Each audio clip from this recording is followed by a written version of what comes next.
أما كسوق قبلاياشه وحنا الله السلام عليكم ورحمة الله وبركاته.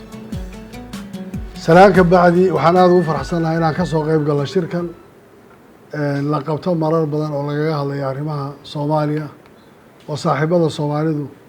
لا جاه الله صوماليا حالة مرسية وحي مركز لا قبل كريه. وعن ربعنا المركز وركاه الله طبق عن كوكر هاي وسكورتي وكسابسن. عن سلايا هاي مهم بولوية هاي. soomaalida iyo beesha caalamkaba waayo security hadii uu la jiray wax badan oo kale ma jiri karayaan waxaan rabaa mar labaad inaan u mahadceliyo dhammaan dawladaha ka qayb qaatay arrimaha amniga Soomaaliya ama kuwa ciidamada keenay ha noqoto oo wiilashooda iyo gabdhahooda ay naftooda ku waayeen ama ha noqdeen kuwa deeqda bixiya waxaa kaloo rabaa inaan xuso haddii amni wax laga qabanayo waxa ugu muhiimsan waa shacabka Soomaaliyeed oo mahadcelin u baahan sababtoo iyaga lafdhabar u ah mar walba markii la amniga waxa laga qabto qofka ugu horeeyo ku dhacayo waa iyaga waxaan marar badan ka hadalay oo wax la iska weydiiyay arrimaha amniga iyo sida wax u socdaan waxa laga hadlayaa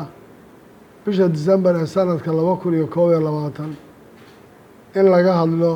sidii ciidanka Soomaalidu ula wareegi lahaa ciidamada AMISOM ula wareegi lahaayeen waxa isweydiin lama haynaa wadada iyada waxa ka horeysay marar badan laga shiray laga soo bilaabo shirkii London baydhabo kulligood in la tayeeyo oo la dhiso ciidan Soomaaliyeed oo xoog leh awood u leh inuu hanto amniga dalka waxaa ka mid ah ciidamada xoogga dalka Soomaaliyeed ciidanka booliska daraawiishta dowlad goboleedyadu ay leeyihiin iyo dhammaan laamaha amniga in la tayeeyo lana dhiso laguna talagalo waddanka gacan ku hayntiisa waxaa ka horeysa in ciidamada AMISOM ay hawl galaan oo ay isku dayaan inay xoreeyaan deegaanada ay shabaabku joogaan si ay u suurta gasho inay gaari karaan in lagu wareejiyo ciidanka Soomaalida wax loo diyaariyay iyaguna marka ay si aan baqaadi karaan su'aashu waxay tahay ma la dhisay ciidankii Soomaaliyeed ee loo baahnaa sidii loo baahnaana ma loo dhisay AMISOM ma dagaal gashay oo ma ka xoreysay shabaab deegaanadii oo ma u diyaarisay Soomaalida ciidankeedu inuu la wareego international community iyo kuwa deeqaha bixiyay ma la xisaabtameen waxa ay bixinayaan iyo mar walba meesha ay marayaan iyo sida ay tahay markaan intaa isku daro waxaan oran karaa waxaa taagan xaalad adag oo wax walba marka shirarka la fadhiyana si fiican ay u dhacaan marka shirarka laga tagana warqadaha lagu qoray ma dhaafaan waa koob dowlad Soomaaliyeed oo ciidankii dhisaysa oo la xisaabtamaysa AMISOM oo ku talagelaysa inay barnaamijkaas sidoo u socdo u qabatay waxaad moodaa shaqadeedu inay saas ka hooseyso waa laba African Union way ku adag tahay inay la xisaabtanto ciidamadeeda ka jooga Soomaaliya ee hawlgala oo laga yaabo 5 sano 4 sano 3 sano in ciidan hal dhufay isku jiro hal maalin xataa oonan batrool samaynin 2 kiiloomitir waa tasaddexaad beesha caalamka oo aan mar walba isweydiinaynin waxaan faraha badan ee bixisaan away fruitski iyo midhii uu dhalay waxaan oran karaa AMISOM ma ayna gaarin meeshii wax laga wareegi lahaa Soomaaliyana uma diyaarsana waxay la wareegi lahayd beesha caalamkuna ma ayna la xisaabtamin waxay bixinaysaa meesha ku baxayeen arrintaas waxaan is leeyahay halkaas ayay ciladeedu tahay waxa soo raaca shabaab maanta laba dhinac markaan u kala qaado xagga hoggaanka iyo dhismahooda waa waqtiyadii ugu hooseeyeen xagga moralka dhaqaalaha iyo hoggaaminta shacabka saameyntii ku leeyihiinna waa markii ugu sarreysay mana aha dad doqomaa waa dad ka faa'iidaysta jaaniskooda laakiin waxaad moodaa annagu inaan beerdaraynayno jaaniska aan kula dagaalami lahayn shabaab ee shacabka maanta gacmahooda ku jiray dhibaatada ku hayaan looga xoreyn lahaa oo aan annagu ku mashquulsannahay hadal iyo wax badanoo macno samaynayn maanta markaan xogta aan ka helayo dhab u sheego ma laha hoggaan adag oo maanta qaban karaya sidii raggii ka horreeyay ay u waxaan jireen ma laha ciidankoodu keliya waxay isticmaalaan waa qaraxyo iyo wax lamida laakiin nugeylka annaga soomaalida ah iyo ciidamada amisom ee nala jooga nugeylka iyaga waxay siisay inay helaan xilli ay iyagu wax walba ka faa'iideysan karaan waddanka oo dhanna say rabaan ay u maamuli karaan taa markaa waxaan rabaa inaan si dhaba u idhaahdo arrinta amnigu waxay mar walba ku soo urursataa oy shaqadeedu tahay inaan ka hadalno hadalkana intaa lagu daayo fadhiyadana wax fiican la isugu sheego waxaa hubaal ah dhaqaalaha ugu badan maanta soomaaliya way ka qaadaan oo way maamulaan oo waxay gaadheen inay dadku iyaga u xuguntamaan oo garta iyagu ay u qaadaan taas marka waxay la tahay arrinta amniga ha laga sheega waxa dhabta ee jirta oo warka fiicanan isu sheegaynaay anoo aada idiin ixtiraamaya ha noqdo mid la fuliyo oo laga daba tago ma muuqato 2021 December wax la kala wareejin karo amisomna uma diyaarsana dowlad soomaaliyeedna uma diyaarsana markaan dowladda soomaaliyeed soomaaliya oo dhan ka hadlaya maantana dhibaatada iyo meelaha ay ku hayaan iyo habeen walba waxa loo taagan yahay waan garanayna taa markaan ka gudbo waxaa amniga qayb ka ah arrimaha siyaasadda oo iyadana aada looga hadlayay doorashooyinku dowladaha waaweyn ee caalamka ka jira ee waxay ka noqdaan dhibaatooyinka marka doorashooyinku dhacayaan qaybta ka ah ee mushkiladda keena ee dhibaatada qaybta ka ah ee inta badan ee la isku khilaafo oo dowlado waaweyn oo boqolaal sano election soo sameynayay way ku waxaysan tahay maxaad u malaynaysaa Soomaaliya oo sanadihii lasoo dhaafay doorashaduna ay ku tahay barbarasho waxa keliya deganaanshaha iyo xasiloonida siyaasadda ku haysataana ay tahay in 4 sanaba doorasho dhacdo xukunka la wareejiyo deganaansho ay ku dhacdo waan gaari doonaa marxaladda aan doonayno iyo meesha aan rabno inaan mustaqbalka hiigsano laakiin waxa dhabta ee taalla waxay tahay haddaynan doorashadaas sida loogu talagalay u dhicin oo mar walba tuunka cidda kursiga haysan la tuumaayey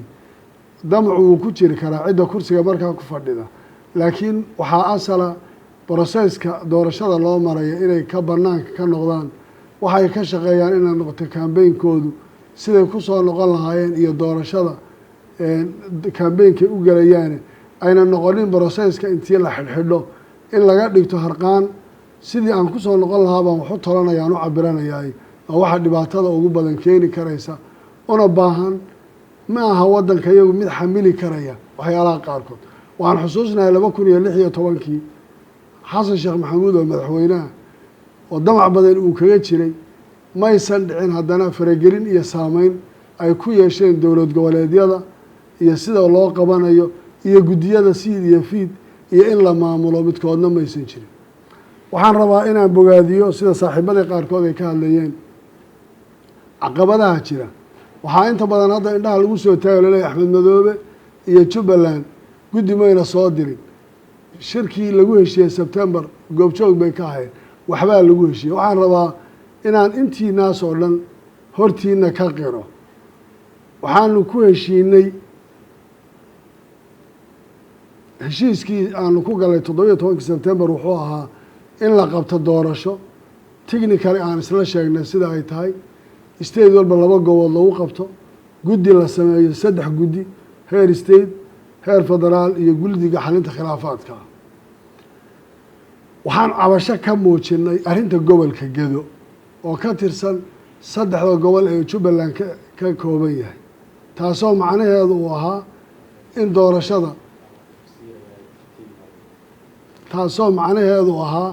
in doorashada la qabto deegaan walbana waxa sharcigu uu siinayo uu u qabto doorashada waxaa koow ahayd muddadaas 3 bilood ku dhow heshiiska aan galay principally buu ahaa mabdi'iyan in la xaliyo arrinta gobolka Gedo gobolka Gedo maanta kama jiro maamul Jubbaland waxaa haysta jabhado iyo maleesiyaad ciidana oo loo diray waxaad kala socon kartaan media maalin walba jawaabaha laga bixiyo iyo dadka ka hadlaya ma jiro hal mas'uul oo Jubbaland ka soo jeeda oo mas'uulka oo gobolka jooga calaamadda la isticmaalayana waa tii Jubbaland waxaan dowladda in badan kaga hadalay arrintaa ha la xaliyo dib u heshiisiin bay u baahan tahay waxay u baahan tahay dowladdu inay maamulkii kusoo wareejiso dadkii maamulayay maamulkii Jubbaland waxay u baahan tahay dowladdu in markaa dib u heshiisiin loo sameeyo ciddii khilaaf dhex yaala markaasaa waxaa la qaban karaa doorasho Jubbaland ay maamulayso dowladda dhexe roolkeeda ay ku leedahay sidaana ay ku hirgeli karayso waxaan rabaa inaan sheego oo aan idiin caddeeyo guddiyada way noo magacaaban yihiin doorashadu inay waqtigeeda ku dhacdaan rabnaa 3 bilood ku dhowaad baa la joogaa maxay qabatay dowladda federaalkii ileen iyadaa gobolkii gacanta ku haysa maxaa go-aanay soo jeedisay ma ka gaadhay inay ciidamadii ka bixiso ma ka gaadhay dib u heshiisiin in la qabto ma ka gaadhay Jubbaland inay maamulkeeda kusoo wareejiso aan idin weydiiyo markay Puntland doorashadeeda 2 meelood ku qabato ay Galmudug qabato ee Hirshabeelle qabato ee Koonfur Galbeed qabato Jubbaland doorashada ma waxay ku qabanaysaa hal meel meelasha kalena ciidan ay dowladdu u dirtay yaa loo dirayaa qabanaya waxaan rabaa mudane ra'iisul wasaare adiga iyo madaxweynahaaga iyo wasiir ku-xigeenka intaad isku noqotaan ha la qeexo Jubbaland waxay meesha wax ku qabanayso gobolka Gadaba Jubbaland baa mise ma aha xaq ma u leeyahay maamulka Jubbaland inuu qabto doorashada ka dhacaysa gobolka Gado mise dowladda federaalkii qoraal bay soo saaraysaa ay leedahay gobolka Gado waanu la wareegnay iyagoo sababeynaya sababta uu la wareegeen waxaan rabaa inaan markhaati gashado beesha caalamka iyo ummadda Soomaaliyeedba war wixii aan ku khaldannahay naga qabta diyaar baanu nahay deegaanka ama aan maamulno ama wax kala hala sheego arrinta doorashooyinku waa xasaasi waxay keeni kartaa doorashadoo la musuqmaasuqo ama barnaamijka iska horkeen lagu sameeyay dib u dhac ku yimaada dowladda Mareykanka oo intaad aragteen soo jirtay waad arkaysaa jiitanka ka dhacaya maxaad u maleynaysaan Soomaaliya oo aad garanaysaan 2017 February 3 madaxweyne mid la doortay iyo 2 ka horeysay gacmaha ay qabteen oo la istaajiyay waxay ahayd sida isbuudka ay doorashadu ay u dhacday hadday taasi dhici weydo caqabadeeda iyo mushkiladeeda ilaa waxaa soo raaca waxaa jira musharaxiin iyo dad cabanaya arrinta Soomaaliland waa la soo qaaday waa sax waa la cabanaya waxaan rabnaa maalin horena waan ka hadlayay gudoomiyaha aqalka sare waa mas-uulka ugu sarreeya dadka ka soo jeeda deegaankaas xaq wuxuu u leeyahay isaga iyo xubnaha kaleba tashiga ay leeyihiin in wax laga siiyo waayo isteydadii bay matalayaan inuu matali waayo meesha uu u magacaaban yahay waa khalad waxaan qabaa arrintaa in dib la isugu noqdo oo dadka ka soo jeeda deegaankaasi tashi la isugu keeno mas-uuliyadda la ixtiraamo waxay isku waafaqsan yihiin ay ka hadlaan oo meeshaa la geeyo dowladda dhexana ay ka dayso faragelinta dheeraadkee lagu haysto waxaa taalla cabasho ay soo jeedinayeen musharaxiinta iyo kuwa kale oo laga hadlayo guddiyada heer federaal dadka ku jira siday yihiin in la qanciyay mudan yihiin sababtoo waddankeennu ma xamili karayo oo ma qaadan karayo madmadow jira in intii wax lagu darsado la yidhaah waan ka gudbaynaa waan soconaynaa ra-iisul wasaare Rooble maanta adaa prime minister culayska shaqada aday kugu dhacaysaa ma tihid musharax waxaa ila quman roolka aada leedahay inaad qaadato waxay ahayd muddada intaa la-eg ee 3 bilooda hadday soo baxday inay cabasha jirto in wax la isweydiinayo in la isu yimaado la wada fadhiisto weliba markhaatiyaal beesha caalamka ay ka noqoto intii shirar la qabto in la isweydiiyo maxaa khaldamay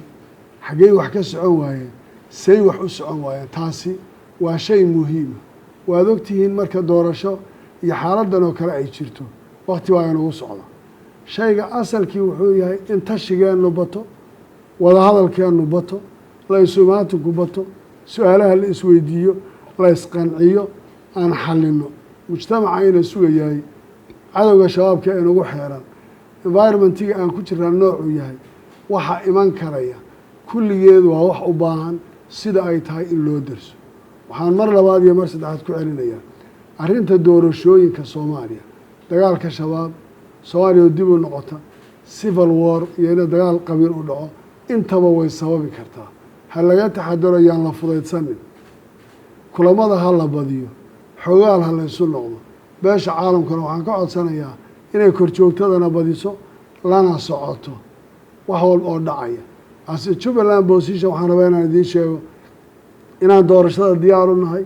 inaan guddiyadii diyaar loo yihiin waxaan tabanaynaa inay tahay in la xaqiijiyo gobolka Gado meesha uu ka tirsan yahay iyo maqaamkiisa